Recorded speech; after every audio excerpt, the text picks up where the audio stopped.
દેવભૂમિ દ્વારકામાં ચૂંટણીને લઈને તંત્ર સજ્જ બન્યું છે। ચૂંટણી અધિકારી અને પોલીસ વડા સાથે બેઠક કરી ચૂંટણી પારદર્શક યોજાય તે માટે જરૂરી માર્ગદર્શન આપવામાં આવ્યું। કાયદોની વ્યવસ્થા જાળવવા બાબતે પણ ચર્ચા કરવામાં આવી। મતદાનની તૈયારીઓની કામગીરીની પણ સમીક્ષા કરાઈ।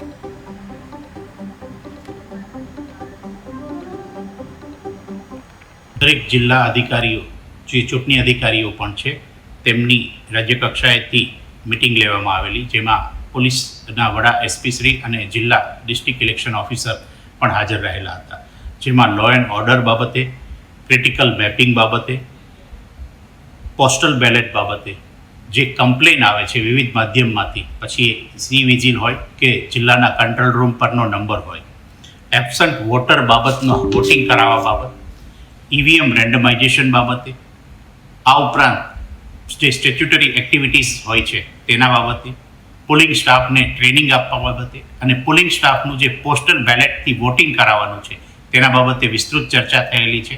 આ માટે દેવભૂમિ દ્વારકા જિલ્લામાં સમગ્ર તૈયારીઓ કરવામાં આવી રહી છે।